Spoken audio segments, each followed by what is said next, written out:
Good morning, or evening, depending upon what part of the world you're in. I'm Paul Glasgow and I'm in Australia, which means it's a bit late at night for me. So I've pre-recorded this and Susan and Mickey will be available to do some question and answer sessions at the end.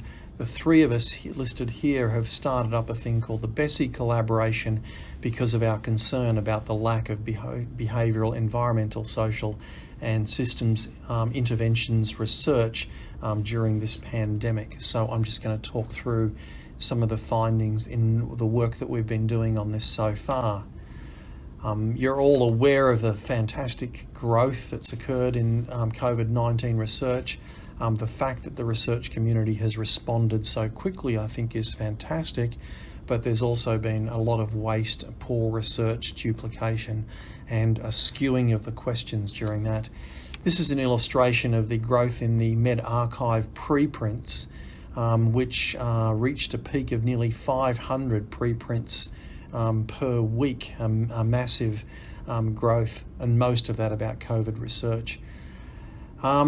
That seems to be dying off a bit at the moment, but I'm sure the editors of medRxiv are worried about a second wave that corresponds to second waves of the epidemic occurring around the world at the moment.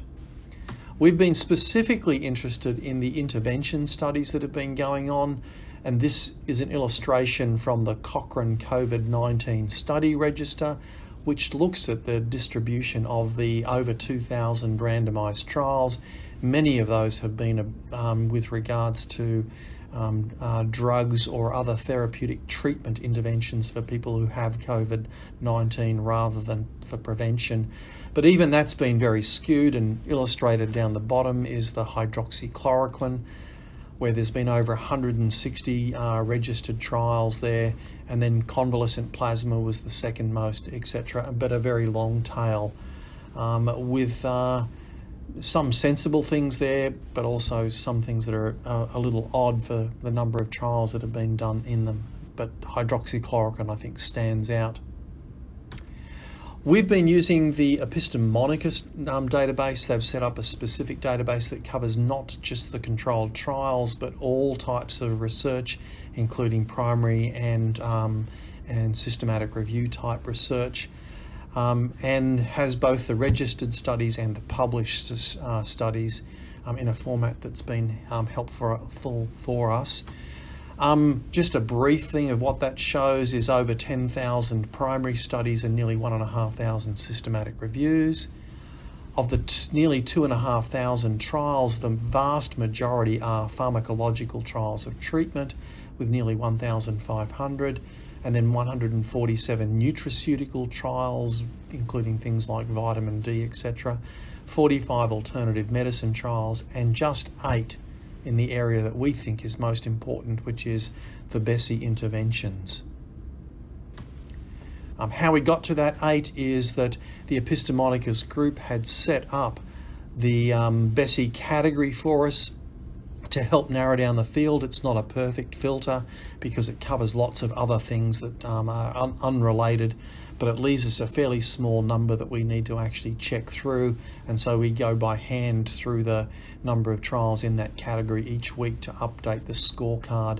And the week that I'll report here, there were 31 trials, of which 8 turned out to be ones that were actually relevant to BESI reducing viral transmissions.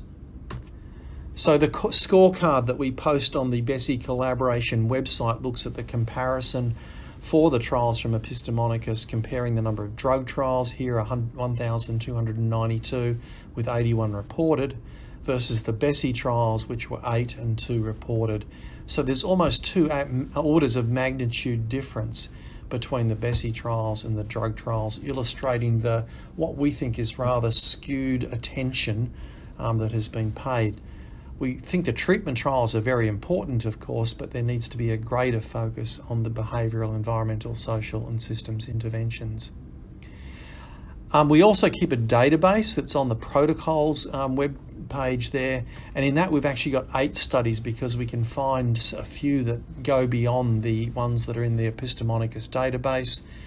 The 10 listed here, 3 have been published, and the total is 3 that are in masks and mask wearing. 2 of quarantine adherence, and I'll talk about one of those. 2 on community behaviours, and 3 on safe settings, and I'll give an illustration of those, a safe settings one as well, just to give you a flavour of the sorts of trials that are feasible within the BESI remit. So one of those was the Safe Gyms trial, which has reported.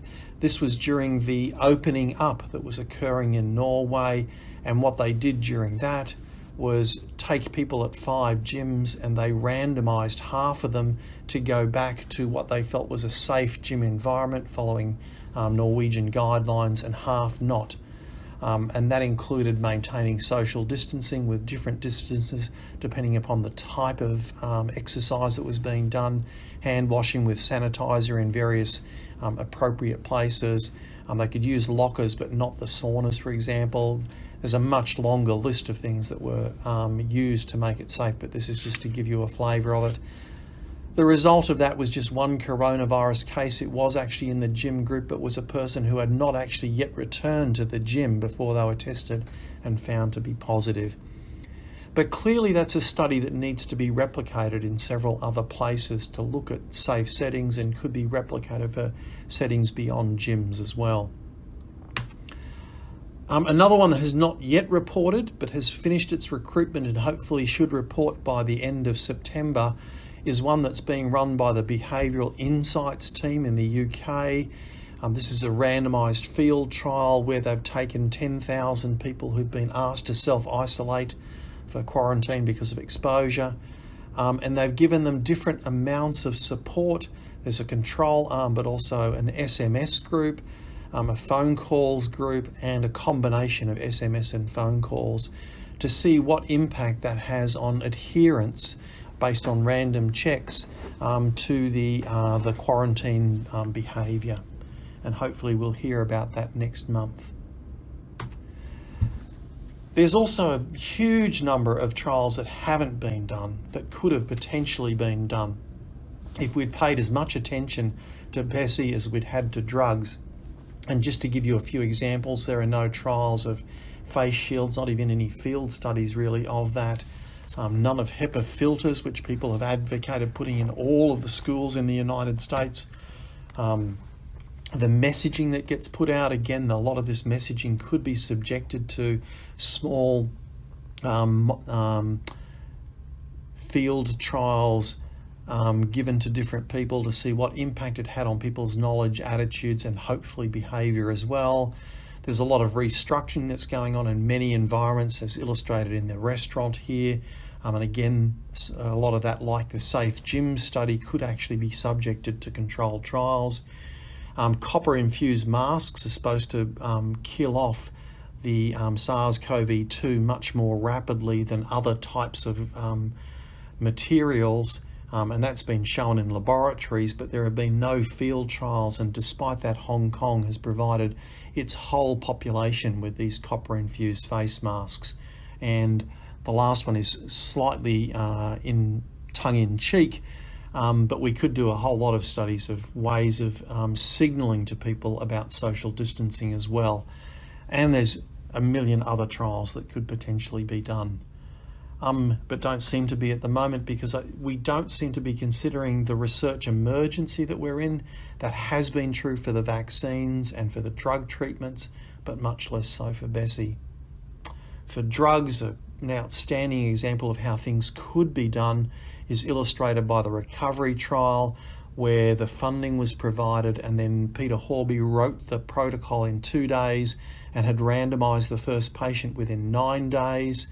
Within a month, they had grown to over 100 hospitals and randomised 1,000 patients, and ended up with about 12,000 patients being randomised to the 4 arms, which has told us that dexamethasone works, that the HIV drugs, ritonavir and lopinavir, don't, that hydroxychloroquine doesn't work, and all of those have been important, so that instead of guessing based upon mechanisms and people's opinions and observational studies, we now have solid evidence for what treatments work, very few, and what treatments don't, quite a lot.